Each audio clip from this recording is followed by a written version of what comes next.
कैसे हैं आप सभी लोग। आशा करता हूँ लास्ट टाइम में जो भी हम लोग ने वीडियो मैंने आपको भेजा था डायमेंशन एनालिसिस चैप्टर का, वो था हम कैसे डायमेंशन फार्मूले को इवोल्यूट करते हैं, यानी निकालते हैं। आशा करता हूँ सभी लोगों ने प्रैक्टिस भी किया होगा। और मैंने आपको बताया था नेक्स्ट जो हम लोग टॉपिक पढ़ेंगे इसके बाद वो है यूजेस ऑफ डायमेंशन एनालिसिस, यानी क्या डायमेंशन एनालिसिस की यूजेस हैं। तो हम लोग चलते हैं, नेक्स्ट हेडिंग हमारा डायमेंशन एनालिसिस चैप्टर का होगा यूजेस ऑफ डायमेंशन। ऐसे कर लीजिए।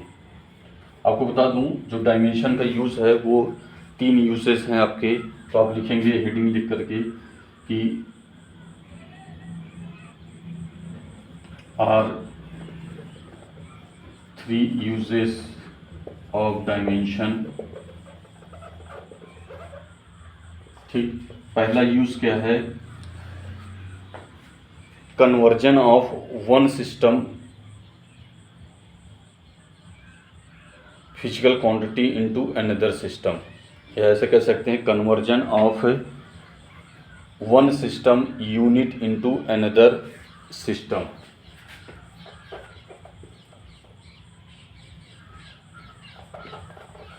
Conversion of one system unit into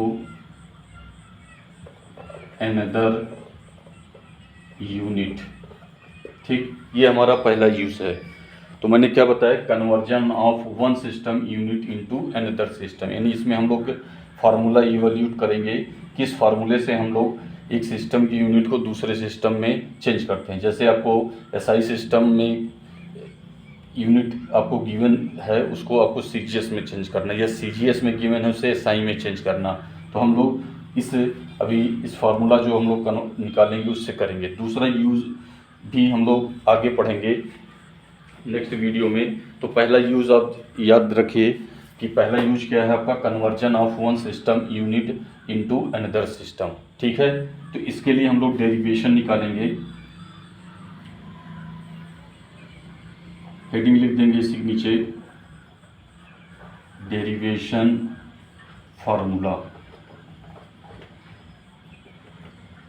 ठीक, इसके लिए हम लोग क्या करेंगे कि मैंने आपको लास्ट टाइम में जब यूनिट एंड मेजरमेंट चैप्टर पढ़ाया था उसमें मैंने आपको बताया था कि अगर कोई फिजिकल क्वांटिटी है आपका तो उसका न्यूमेरिक वैल्यू और यूनिट का जो प्रोडक्ट होता है वो क्या होता है आपका, कांस्टेंट होता है। तो कंसीडर यहाँ पे हम कर लेंगे, consider two physical quantity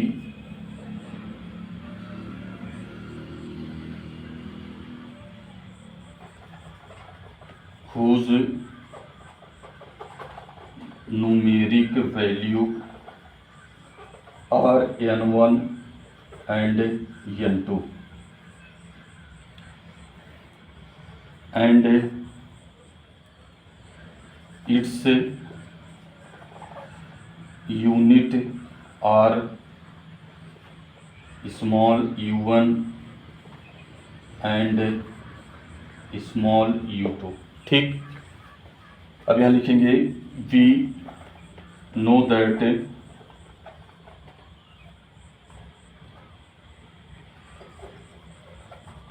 product of numeric value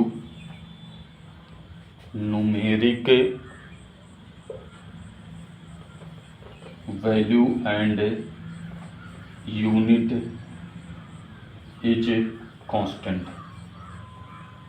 ठीक, यानी इसको आप क्या लिख सकते हैं, एन यू इक्वल टू क्या होता है आपका, कांस्टेंट। तो हम लोग फर्स्ट फिजिकल क्वांटिटी के लिए क्या लिख सकते हैं, फॉर फर्स्ट फिजिकल क्वांटिटी लिख सकते हैं n1 u1 equal to capital Q. Capital Q क्या है आपका, कांस्टेंट है। इसको इक्वेशन 1 लिख कर लीजिए। इसी तरह से फॉर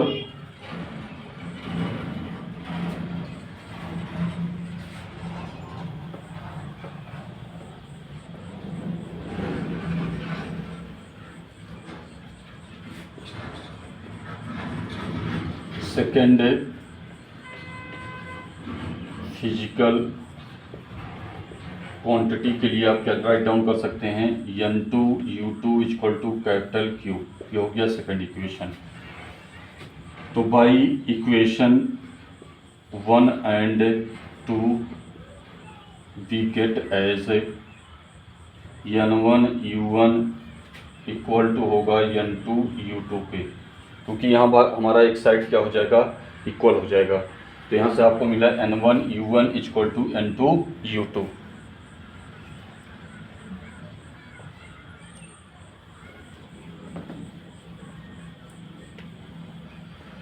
अब हम चलते हैं, मान लीजिए पहले सिस्टम की जो यूनिट है उसमें लेंथ, मास और टाइम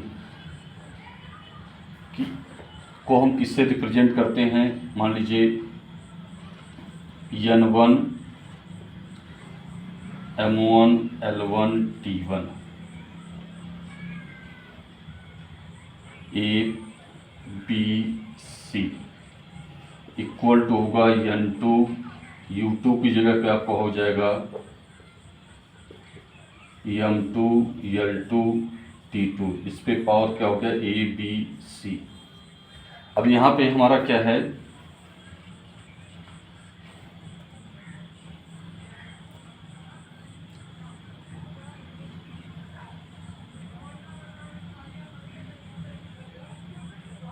M1 L1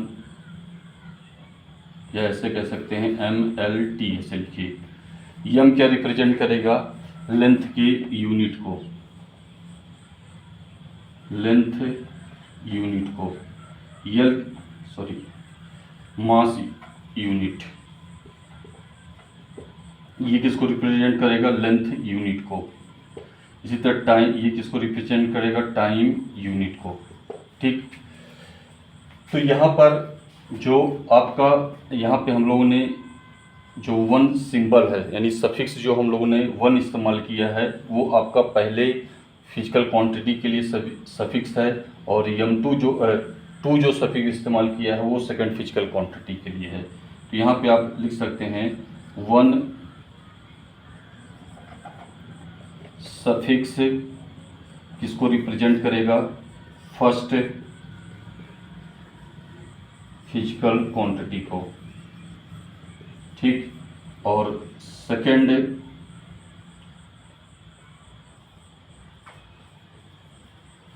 सफिक्स किसको रिप्रेजेंट करेगा, सेकंड फिजिकल क्वांटिटी को।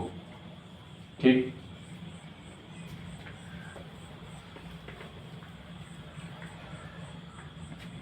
अब हमें एक सिस्टम की यूनिट को किस में चेंज करना है, दूसरे सिस्टम में। ठीक है, दूसरे सिस्टम में हमें क्या करना है, चेंज करके लाना है, यानी N2 को हमें निकालना है। तो N2 इक्वल टू आप क्या लिख सकते हैं, N1। और एक चीज़ और यहाँ पे अब जान लीजिए, यहाँ पे A B और C ये सभी क्या है, हमारी पावर है। ठीक है, डायमेंशन पावर यहाँ लिख दीजिए,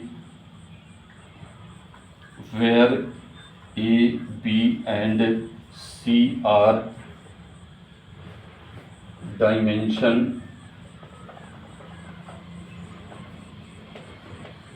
power at mass length and time। ठीक,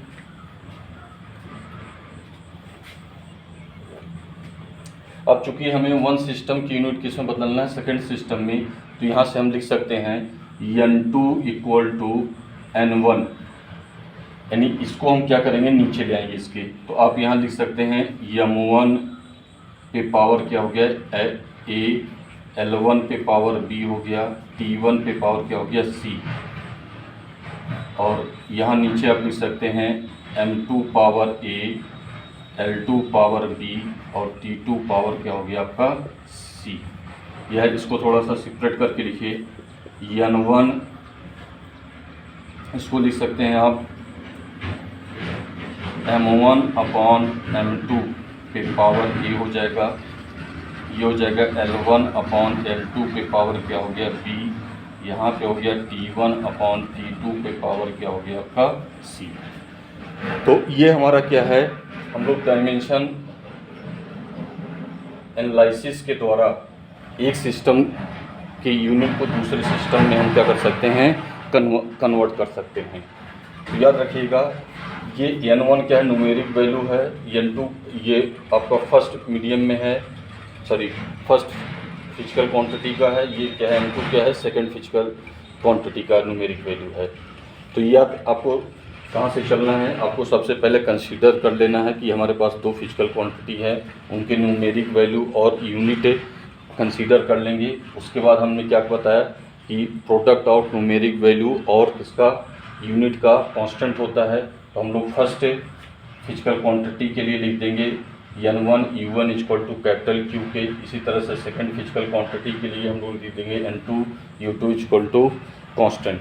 तो इक्वेशन 1 और 2 से आपको क्या मिल जाएगा, एक साइड आपका इक्वल होगा, दूसरा आप इक्वल दिखा देंगे N1 U1 equal to N2 U2 के। अब U1 जो हमारा क्या है, फर्स्ट फिजिकल क्वांटिटी का यूनिट है, तो यहाँ पे M और L और T ये किसको रिप्रेजेंट करेगा, मास यूनिट बताएगा, ये लेंथ यूनिट बताएगा, और T किसको बताएगा, टाइम यूनिट को। 1 जो सफिक्स है वो फर्स्ट फिजिकल क्वांटिटी को रिप्रेजेंट करेगा, 2 जो सफिक्स हमने यूज किया वो सेकंड फिजिकल क्वांटिटी को बताएगा। ABC आपकी क्या है, डायमेंशन पावर है किस पे, मास, लेंथ और टाइम पे।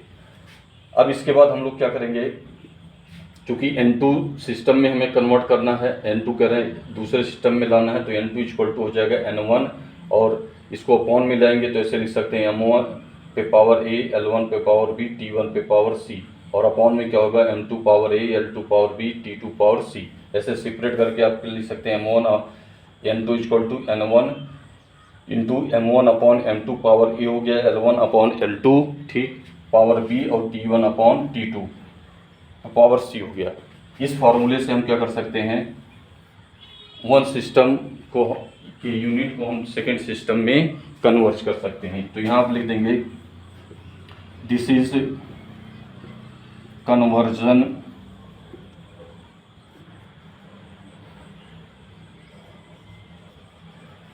Formula of one system to another system.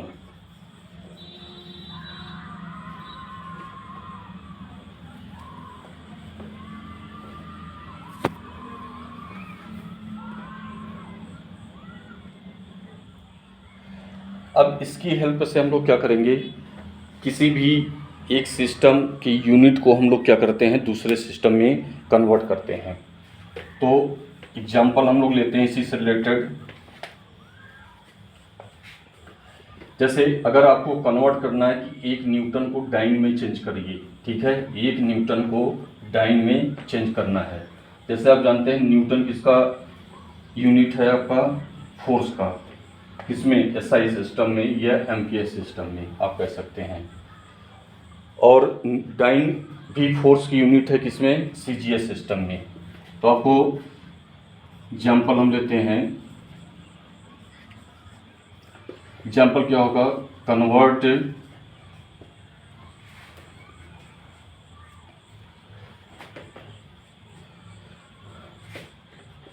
1 Newton into dine, ठीक। तो सबसे पहले हम ये जान लें कि हमने बताया कि 1 न्यूटन यानी न्यूटन की किसकी यूनिट है, आपकी फोर्स की यूनिट है, किसमें, SI सिस्टम में। तो सबसे पहले फोर्स का हम लोग डायमेंशन लिख लें, डायमेंशन फार्मूला किसका, फोर्स का। फोर्स का आप जानते हैं क्या होता है, MLT पावर -2 हम लिखते हैं, ठीक। अब हम लोग फार्मूले चलेंगे, यहाँ लिखेंगे we know that n2 equal to n1, ये क्या होगा m1 अपॉन m2 पे पावर a, ये क्या होगा L1 upon L2 power b, और ये हो गया T1 upon T2 power c। ठीक, आपको दूसरे सिस्टम बदलना है CGS में। अब यहाँ पे देखिए 1 न्यूटन दिया है, तो 1 क्या है, न्यूमेरिक वैल्यू है n1 की, तो यहाँ लिख दीजिएगा हियर n1 इक्वल टू क्या है आपका 1। तो यहाँ पर आगे चलते हैं, n1 की जगह पे आप 1 रख दीजिए इनटू, अब ऊपर जो आपका होगा वो है आपका SI सिस्टम या MKS सिस्टम। तो आप MKS सिस्टम में जानते हैं मास की यूनिट को हम लोग किस में लिखते हैं, केजी में। ठीक, CGS सिस्टम में मास की यूनिट हम क्या लिखते हैं, ग्राम में। अब देखिए यहाँ से ये क्या है आपका डायमेंशन पावर है, तो इस पे देखिए पावर कितनी है आपकी, 1 है, तो यहाँ पे हम क्या लगा देंगे 1 ऐसे। फिर लेंथ पे आते हैं, लेंथ SI सिस्टम में लेंथ की यूनिट हम लोग क्या लिखते हैं, मीटर, और CGS में सेंटीमीटर। अब पावर देखिए एल पे कितनी है, 1, तो यहाँ पे हम क्या लिख देंगे, 1 लिख देंगे। अब आते हैं T1 पे, T1 क्या होगा, सेकेंड, यानी SI में टाइम की यूनिट सेकेंड हो गई, CGS में भी क्या होता है आपका सेकेंड। अब इस पे पावर देखिए क्या है, -2। ठीक, तो हो गया -2। अब हम लोग क्या करेंगे आगे, 1 इंटू केजी को किस में बदल लेंगे हम लोग, ग्राम में। क्यों बदलेंगे, क्योंकि हमें CGS सिस्टम में चेंज करना है। तो 1 केजी में कितने ग्राम होंगे आपके, 1000 ग्राम। ठीक, अपॉन ग्राम, यहाँ पे आते हैं 1 मीटर में कितना होगा, 100 सेंटीमीटर अपॉन सेंटीमीटर। अब सेकेंड क्या होगा, कैंसिल होकर के इस पे पावर कितनी है, -2, तो ओवरऑल क्या हो जाएगा, 1 पे पावर आप जानते हैं चाहे कुछ भी हो उसकी वैल्यू क्या मिलती है आपको, 1 ही आएगी। यहाँ से ग्राम से कैंसिल हो गया, सेंटीमीटर से, तो n2 कितना हो गया आपका, 1000 इंटू 100, या n2 इक्वल टू हो गया 10 टू दी पावर 5। अब n2 किस में निकल के आ गया आपका, डाइन में। ठीक, यानी n2 की वैल्यू आपने किस में निकाल दिया, CGS सिस्टम में, तो आपको क्या मिल गया, 10 टू दी पावर 5 डाइन। इस तरह से एक न्यूटन में कितने डाइन होते हैं, 10 टू दी पावर 5 डाइन होते हैं। इस तरह से आपने क्या किया, डायमेंशन फार्मूले से आपने कन्वर्ट कर दिया। तो आशा करता हूँ इस वीडियो को आप अच्छे से वॉच करिएगा। कल और हम इस पे एग्जाम्पल आपको बताएंगे, ठीक है, कैसे हम एक सिस्टम की यूनिट को दूसरे सिस्टम में चेंज कर सकते हैं। एक आपको एग्जाम्पल खुद सेल्फ करिएगा।